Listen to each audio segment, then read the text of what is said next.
Kailangan masukli ang ito ng batak to end the quarter. Yes!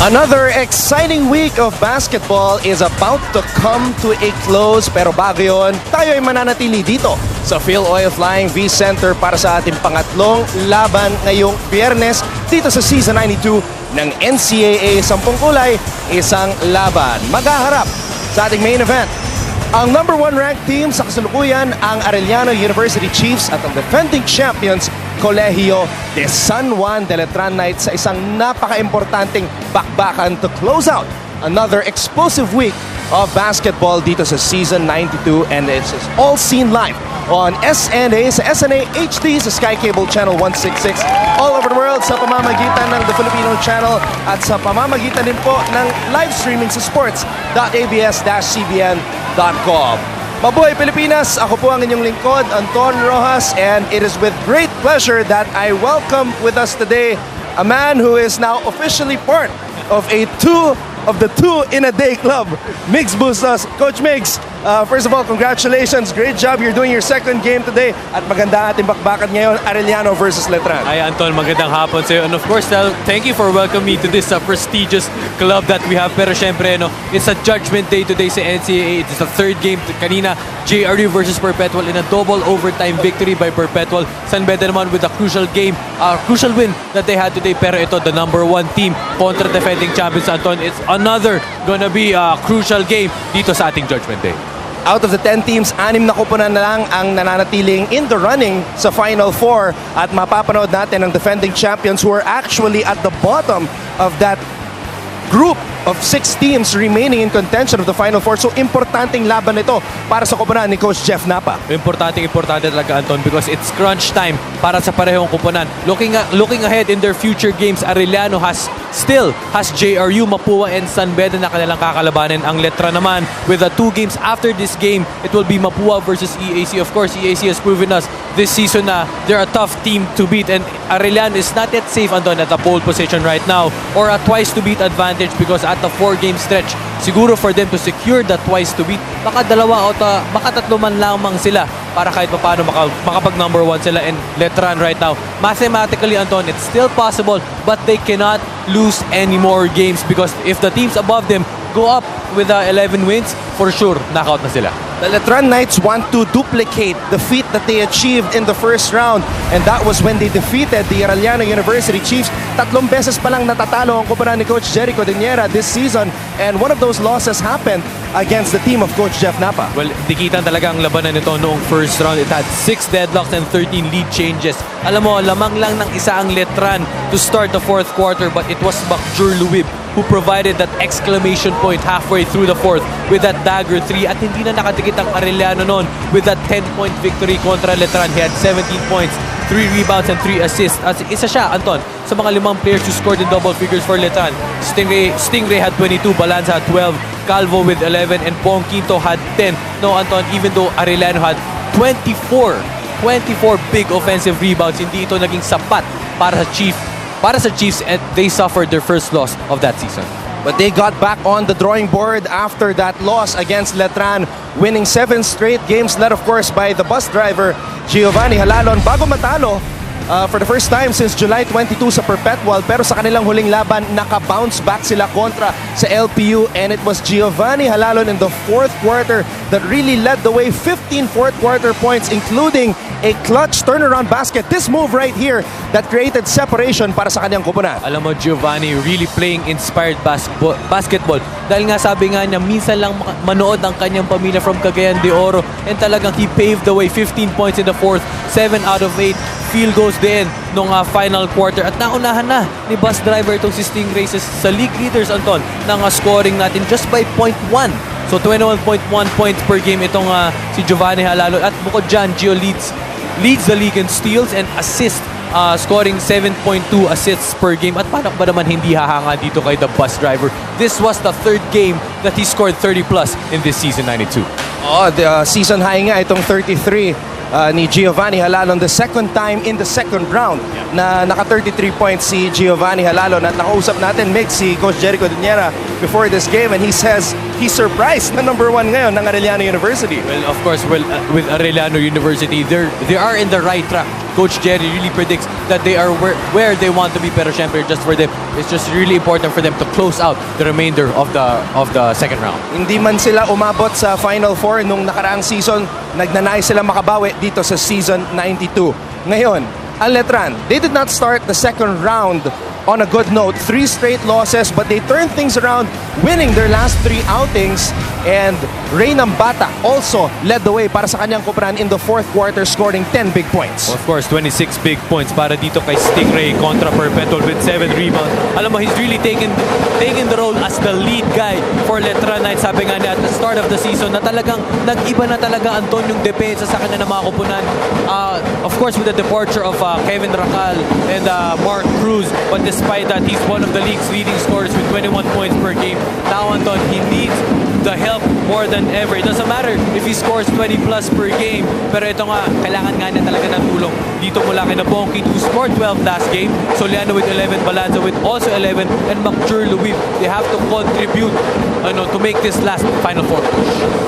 Nakita nga natin sa team standings kanina na sa ika-6 na pwesto ang Letran Knights at malalagay sa alanganin ang kanilang kampanya sa Final Four kung matatalo sila ngayong araw. It is a must-win situation for the team of Coach Jeff Napa. Now, I welcomed you, Mix, to the 2 in a Day Club as a sportscaster today. At ating mga kasama at courtside, matagal nang kasama sa 2 in a Day Club. Puntahan natin ngayon si Siege Tantenko. Hey, Siege. Hi, Anton and Mick. Welcome sa ating 2 in a Day Club. Alam niyo, on either side of the court today, we have very exciting players. Kaya saktong-sakto yan for our question of the day. Sino-sino ang NCAA dream team mo at bakit? Sagutan niyo lang yan with the hashtag NCAA Season 92 at makikita niyo ang mga tweets live on air during our game. Tag niyo na rin kami, mga pamilya. You'll see our social media handles there at the bottom of your screen. It's at Mr. Pure Business, at Mix Bustos, and at Siege Today. You know what? Don't forget to tag us because we want to see your answers. Like we said earlier, it's the last game of the week, so it's also your last chance to get connected. Diba, Anton? Mix? Yup, and Siege, balita ko hindi mo pa raw binabahagi sa amin ang dream team mo. Baka mamaya pwede yan. Sige. Okay, babalikan ka namin, Siege. Maraming salamat. At sa aming pagbabalik, magsisimula na po ang banggaan sa pagitan ng number 1 ranked team, Arellano University, at ang defending champions, Colegio de San Juan de Letran. Dito lang sa NCAA Season 92, 10 kulay, isang laban sa SNA, kung saan patuloy kaming sumasaludo sa pusong palaban ng atletang Pilipino.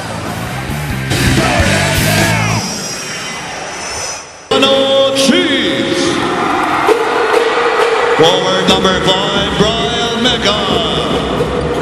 Power forward number 13, Alan Enriquez. Center number 26, Lervin Flores. Off guard number 11, Donald Gumaro. And at point guard number 6, Giovanni Halon. And coach of the Chiefs, Jerry Cordinera.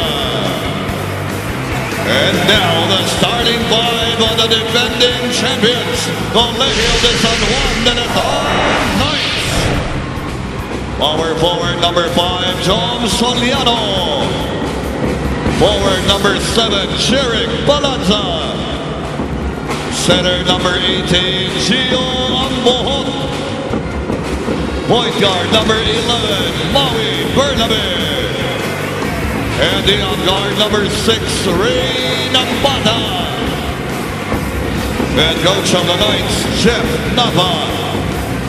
The officials for game number 7. Welcome to the 3rd and final game on this Friday dito sa Season 92 ng NCAA. Banggaan sa pagitan ng number 1 ranked team, Arellano University, at ng defending champions, Colegio de San Juan de Letran Knights. For Arellano, it is Cranial Viloria, Giovanni Halon, Lervin Flores, Brian Mecca, and Alan Enriquez. Para naman sa Letran, we have Maui Bernabe, Reynam Batak, Gio Ambohon, Jerick Balanza, and Jomari Soliano. The starting 5s para sa bawat kupunan. Here we go. It is Flores and Ambohon to jump it up.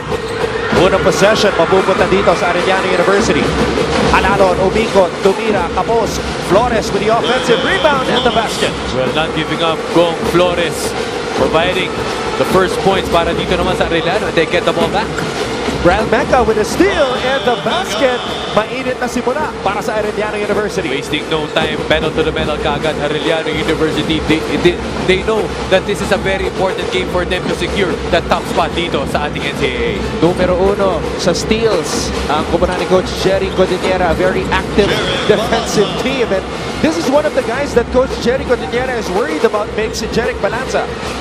Of course, Jeric Balanza is a stretch 4. He can also play the 3. You know, he's so versatile. Kaya niya magbaba ng bola. Kaya niyang dumefend ng kahit big man o kahit guardia. Kaya talagang napakadelikado ito si Jeric Balanza para sa kanino mga kalaban nila. Allen Enriquez na bitawan ng bola. Babalik sa panig ng mga Letranista. Well, ito Coach Jerry Godinier choosing to start Donald Gumaru and Aguilar. Ito naman mag-off the bench ulit ngayon si ang konduktor ni Giovanni Halal at si Ken Salado. Soliano, mid-range jumper, kapos. Halalon with the rebound. Halalon in and out dribble. Halalon bumping into two Letran players at may foul na tinawag dito as Ambon. Grab that basketball. Well, medyo pilit yung tira doon ni Giovanni Halano. There was a kick out in Donald Gumaru but he felt that he was going to get the foul right there. Pero Gong Flores with his second offensive rebound. Ito his first time going to the strike. Gong Flores, sinabi ni Coach Jerry Codinera, he's very proud of this guy dahil walang inaatrasan, walang kinatatakutan itong si Gong Flores. Oh, pati si nung ating FilOil tournament, pati mga preseason tournaments, talagang kahit yung mga big man ng mga kabilang teams, hindi umaatras yan. Pinahirapan niya si Ben Embala sa kanilang championship game kontra sa Lasal in the FilOil Finals. Nambata releases for 3. First 3-point basket para kay Ray Nambata. Gumaru. Off the glass. Kapos. Rebound. J.O. Bohon. We are feeling a Final Four type of atmosphere here, Mix. Final Four na Final Four. And I remember last year, ganito rin yung atmosphere eh. It was a San Beda Mapua, JRU Perpetual, and also Arellano Letran, which Letran prevailed that game. That's why you once again describe this day as Judgment Day. Kasi wala pa lang ng ating coverage. Hindi talagang crucial for all teams to get the win today. Ito yung pasa ni Maui Bernabe kay Ray Nambata. Bernabe continues to start in the place of JP Calvo. We will get an update on the condition of JP Calvo later from Siege Tantenko. So abangan natin ang kanyang report tungkol doon. Well, Antonio, this is a good time to remind all the Letran fans, the Letran supporters and alumni that they are not yet out. Yes. Even though they are at 8 and 7, marami pa pong tsansa para makapasok ng Final Four because the teams above them, may mga remaining games pa sila. There's some little color over there, pero itong Letran, never say die yan. Talagang hindi yan magpapatalo. It will do their best to reach their goals. Siege Tantenko was able to speak to both coaches before this game. Let's get an update with her right now at Courtside. Siege? Yes, ano nga ba ang factor that spells the difference between Arellano Chiefs' top standing and Letran status as a struggling team? If you ask both coaches, they're gonna tell you it's the support cast. Si Coach Jerry Codinera masayang-masaya sa nilalaro ng buong team. Habang si Coach Jeff na pa naman sila sabi, for the past few games now, he's been worried about his supporting cast. Kaya naman ang pep talk with Coach Jeff before this game focused on motivating the relievers of the team. He reminded them what it means to be a Letran Knight. Sabi niya, we need to outwork them. Hindi tayo basta-bastang susuko. Hindi tayo bibigay. Back to you, Anton and Migs. Yun kailangan ang mentality. Yun talaga, yung never give up, never give in mantra ng mga Letranista dahil sinabi nga ni Mix Bustos kanina, 8 and 7 ang kartada ng Knights. And another loss will really hurt their cause. And I believe, if they lose another game, I think that will really trim down their chances of making it to the Final Four. Kasi nga, Mapua and JRU are at 9 wins and they have a few more games remaining. if they get to 11 wins, as I mentioned earlier in the pregame, talagang medyo malabo na yan para sa Letran. At pagkatapos nitong larong ito, Knicks, dalawa na lang ang natitirang laban ng mga Letranista on September 13, Mapua, and then they will close out the elimination round against EAC on September 22. Arellano naman, meron pang tatlong natitirang laban after this. And the schedule is not easy for Arellano. They have JRU, Mapua, and San Beda. Parang they have to walk through the gates of hell. Itong Arellano. But of course, Arellano and JRU, they have a mini rivalry. They had classic games last year and they were the Final Four matchup in Season 90. Ito namang Arellano and Mapua, iba rin to. Iba rin ang ibibigay ng depensa ng Mapua. But of course, San Beda, the rematch of the 2014 finals, for sure it's going to be one hell of a ball game. All right, we'll take a break. Back with more NCAA Season 92 basketball after a few reminders. Nagbabalik po ang NCAA Season 92. And the reason why the game was put to a stop, we'll tell you why later. But let's take a look at this matchup first sa pagitan ng dalawang big men ng Arellano at Letran. Pero itong Gong Flores with 15 points and 5 rebounds kontra laban nila LPU, and Perpetual naman, kontra Perpetual naman itong si Jom Solian with 11 points and 8 rebounds, providing the numbers that they need. You know, they may not be the big man, you know, compared to the foreign players, sa mga double-double talaga. But of course, what they can do, what they can provide for their teams, malaking impact yan. Itong si Gong Flores at si Jom Soliano. Now, apparently there is a small hole in the roof of the FilOil Flying V Center at umulan ng sobrang lakas sa labas at nakalusot yung tubig dito sa loob. So, the staff inside the venue are trying to mop up the floor right now. Kaya naman nahinto ang ating laban at pinupunasan pa yung wet spot dito sa FilOil Flying V Center. A lot of characters dito sa NCAA. We have the bus driver, Giovanni Halon, the dispatcher, Gong Flores, and of course the conductor. Of course, Ken Salado, 13 points. Of course, providing the minutes or providing the numbers. You know what we usually expect from him. 13.6 rebounds kontra LPU Pirates. This guy just matches average. 13.5 points and 5 rebounds per game. Of course, malaking bagay talaga si Ken Salado sa opensa ng Arellano Chiefs. Really complementing, you know, what the bus driver needs. And also, syempre, he steps up leadership para sa mga iba nilang mga combo guards. Ito sila Brian Meca, sila Donald Gumaru, sila Vilores, sila Aguilar. So talagang Ken Salado malaking bagay para sa kupunan ni Coach Jericho. Some people are saying that he's the best backup point guard in collegiate basketball. So what a tandem. You have arguably the best point guard in collegiate basketball and the best backup point guard in Ken Salado in one team. Pero ito, ang combo naman ng mga Letranista, dating juniors MVP Bong Quinto, and of course JP Calvo, who is still trying to find his groove since suffering that head concussion sa kanilang laban kontra sa San Beda. Well, of course, the former juniors MVP Bong Quinto, the second leading scorer para sa Letran Knights, averaging 11 points and 5 rebounds, scored 12 points kontra Perpetual and 5 rebounds also. Pero ito nga JP Calvo will be able sana na makuha niya yung groove niya after suffering that unfortunate incident. Pero JP Calvo, of course, ready to step up. One of the top guards dito para kay Coach Jeff Napa. Ayan po si JP Calvo. Nakausap siya kanina ni Siege Nantenko. So, she was able to get an update on JP regarding his health. He suffered that really scary fall sa kanilang laban kontra sa San Beda. He hasn't started since, but he's been trying, he's been gutting it out, Mix. Nag 33 minutes pa nga yan sa kanilang huling laban. Mahaba-haba yung 33 minutes, of course, when you're in the amateur ranks. It's usually takbuhan, pressing defense. So every minute talaga, it can wear you out. But for you to play 33, 34, 35 minutes, you know, kailangan talagang matindi ang iyong conditioning. Now, we were able to talk to Coach Jericho Niñera earlier, and ikikwento namin sa inyo mamaya kung ano ang aming napag-usapan. Pero bago yun, let's get to this update that we were talking about earlier mula kay Siege Nantenko regarding the health and physical conditions of JP Calvo. Siege? Yes, Anton, nabanggit nyo nga kanina, no? JP has not been well since the concussion. In fact, last game na kung matatandaan nyo, no, the game before that, he was player of the game pero last game, 1 point lang ang tinala niya. Ito ay kasi lumalabas na yung simptomas ng concussion niya. Nahihilo daw siya kapag nag-overexert ang kanyang katawan. Today naman, you really have to hand it to him, no? He's playing through fever and colds on top of all that. Kaya naman sabi niya, babawiin niya na lang sa mental toughness at focus sa laro. Anton, Migs, kung matatandaan nyo, last year si Ray ng Batak din did something very similar.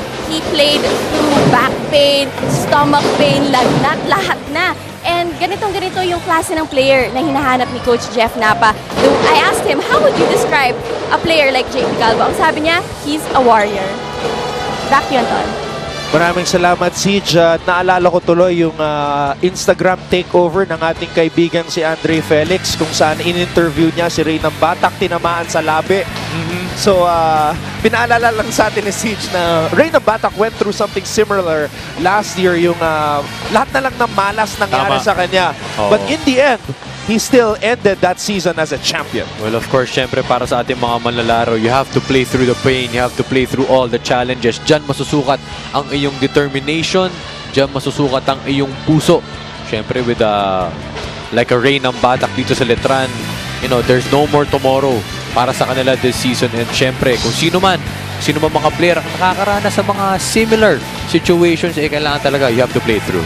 We were talking about the remaining games mix ng Letran, Mapua, mabigat na laban yan. EAC, well, you can't take EAC for granted also dahil palaban din ang koponan ni Coach Ariel Season. Well, of course, the Battle of Intramuros will be on September 13. That's also, you know, a grind-out ball game mula sa kanila. And EAC, of course, even though they're out of the Final Four race, you know, Hamado Lamino, Sidney Onmubere, Jorem Morada, hindi yan mag-give up. They will really go for those balls. They will really go for those loose balls. And, you know, for them, nothing to lose sila. And they're really a difficult team to beat. Giovanni Halon focused on winning a championship this year, pero step-by-step process muna. Sabi ng kanyang coach, Jericho Diniera, Final Four is their target. And these are the teams that they have to maneuver through to get to the Final Four. Well, kailangan talaga medyo maabilidad kang mag-drive kung ikaw ang Arellano, because JRU, it will be a dogfight.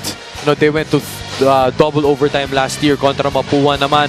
Also, of course, with Olwell Oraime and CJ Isit and Andoy Estrella, who played marvelously yesterday, and kontra the 5-time defending champions, the San Beda Red Lions. This will be the last game of our second round, and for sure, sa MOA Arena pa yan gaganapin. So for sure, it will be a big game para dito sa ating mga kupunan that want to go into the Final Four. Lagi natin nakakasama ang Arellano community at ngayon pa lang punong-puno na ng Arellano fans, Arellano supporters, Arellano students sa FilOil Flying V Center. Todo suporta para sa kanilang kupunan. One of the favorites this season 92 as we see the Defense Minister, Coach Jericho Diniera, one of the most prominent figures sa larangan ng basketball dito sa Pilipinas, alumnus of the University of the East, played baseball and basketball in high school, tapos naglaro pa yan ng 5 years sa UE in college before playing 18 years in the pros and 5 years in the national team. Now trying to steer Arellano back to the finals of the NCAA. Tuloy ang ating aksyon ng Batak. Nakuha ang bola ng Batak. Stops, pops, and connects. No problem for Ray ng Batak kahit medyo matagal yung ating delay doon. Pumps that in right away. Mainit pa rin itong si Stingray. Gong Flores wants the basketball. Doesn't get it. Halon. Jumper does not fall. Tapping and ang bola mapupunta dito kay Soliano. Ng Batak. Soliano. Kapos. Rebound Halon. Halon is number 1 in 3 different categories. Points, assists, and steals. As Gumaru knocks down a long 3-pointer. Donald Gumaru providing that spark, that offense needed para dito sa backcourt ng Arellano, providing with that big 3 para dito sa Arellano. One of the 2 graduating players para sa kupunan ni Coach Jericho Diniera. One is this guy, Donald Gumaru. Yung isa, si Julius Cadavis. still intact. Looking ahead if you're the Arellano Chiefs. Diyan pa sila Giovanni Halon, Flores, Nichols, Holtz. Of course, still intact. Pero syempre, kailangan mo na lang isipin yung kanilang campaign dito sa ating taon. There has been talk though about this being the last year of Giovanni Halon, but in terms of the rules and eligibility, may isang taon pa si Giovanni sa NCAA. Balanza, umatake, wala, rebound, Flores. Halon, inside pass, great cut by Brian Mecca. Well, great find also by Giovanni Halon. He recognized that backdoor cut dito by Brian Mecca. Ang ganda nun. Precise passing by Giovanni Halon, and that's why he leads the league in assists. Nambata in attack mode, steps back, fires a jumper, in and out, rebound Flores. Halon, another nice pass underneath. Gumaru just unable to finish the play. Sayang, that's what Arellano wants to do. Always catch you off guard on the transition offense. Arellano leads Letran 12-7 with 5 minutes and 13 seconds to go in the first. Magbabalik po ang Season 92 ng NCAA dito lang sa SNA.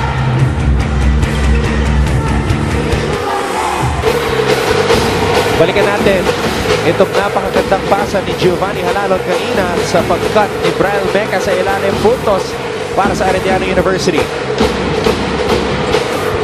Giovanni Halon, 7.2 assists per game. Number 1 in the NCAA. Deontay Holtz, pinasok na ni Coach Jericho Niñera. Imagine makes if Deontay played like he played in his rookie year. Yeah. Dito sa NCAA. I think he debuted season 90 if I'm not mistaken. Yes, when they went to the finals. Yes.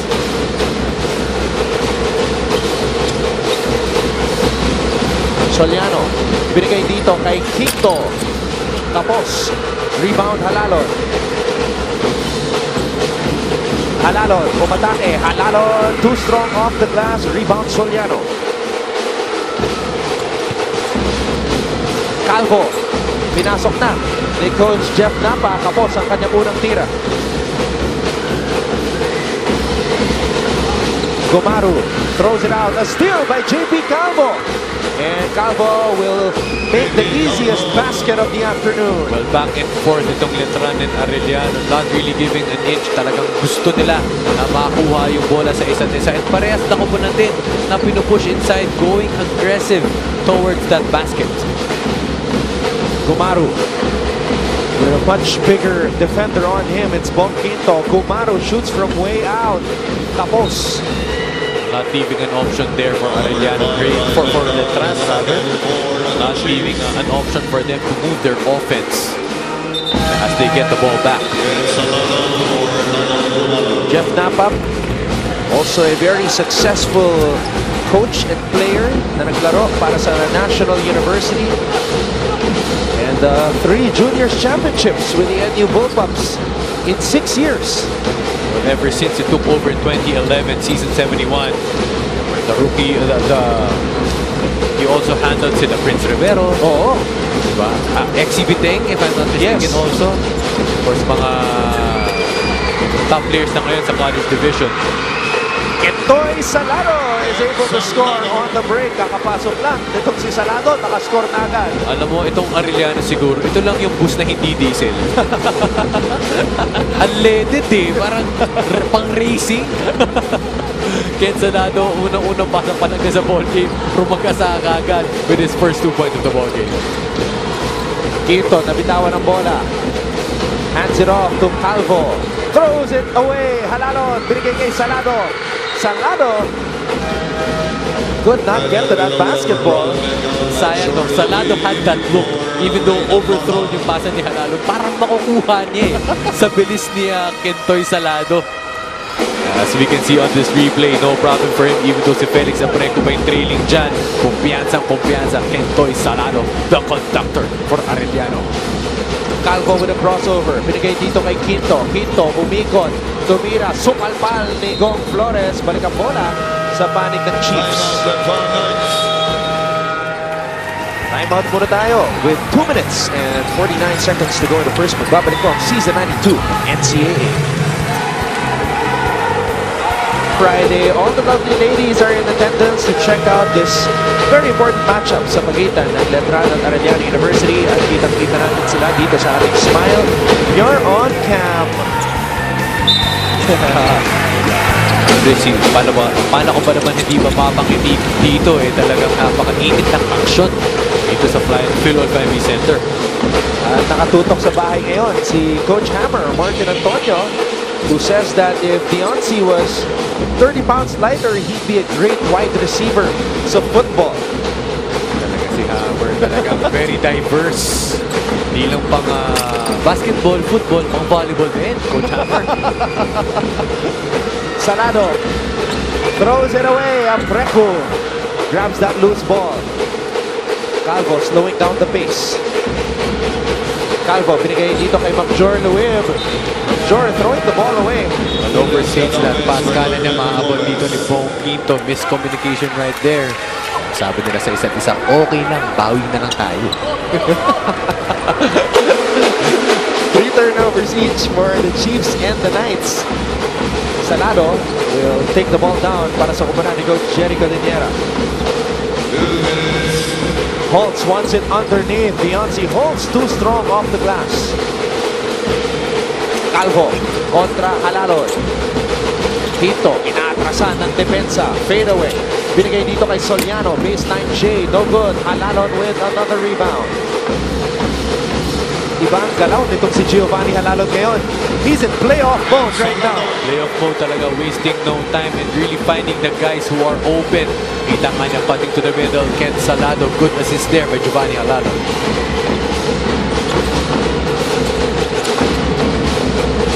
Quinto. Luib throws it to the corner. Calvo thought about it. Luib umatake. Luib flips it up.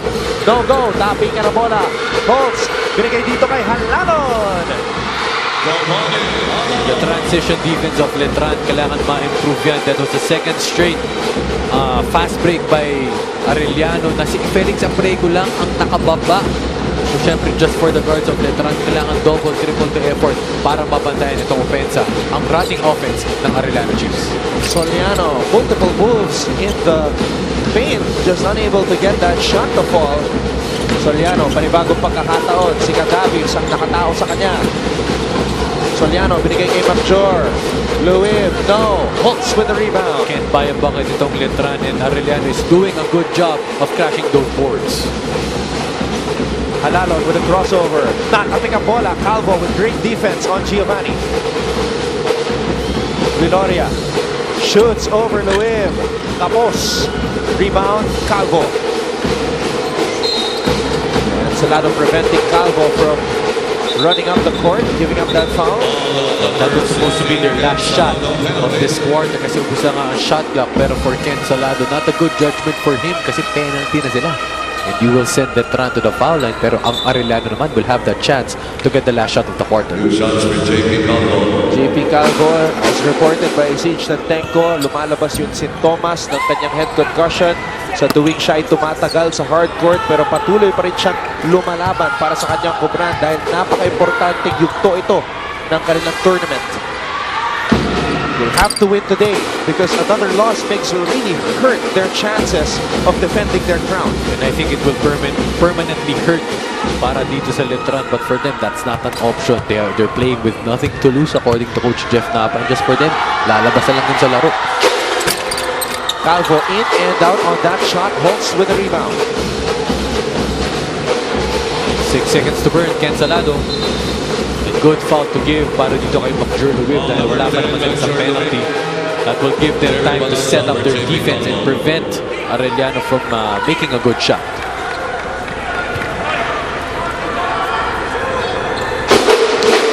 Aguilar gives it up to Salado. Salado behind the back dribble. Salado to Mira. Mukhang may foul na naman ang tinawag dito. Macjor Luib. That's his second foul, Vince. Second foul to Macjor. I don't know if that was a wise decision. Cadavis fades away. Julius Cadavis at the buzzer. Sakit nun. 2 fouls to give for them to set up their defense, pero bebenggahan ka lang doon ni Julius Cadavis off that backboard. Bukas na bukas pang bangko with that great board ring shot. Basic na basic lang para kay Julius Cadavis. What a lucky break for the Arellano University Chiefs. Julius Cadavis, who only averages 4.4 points per game, is able to score at the buzzer. It's a playoff type of atmosphere dito sa FilOil Flying V Center sapagkat naghaharap ang number 1 ranked team, Letran. Arellano University at ang defending champions, Colegio de San Juan de Letran dito sa Season 92 ng NCAA. A lot of highlights from that explosive first quarter. And we have a lot more to come dito sa SNA. Kaya wag po kayong aalis. Patuloy tayong sumasaludo sa pusong palaban ng atletang Pilipino.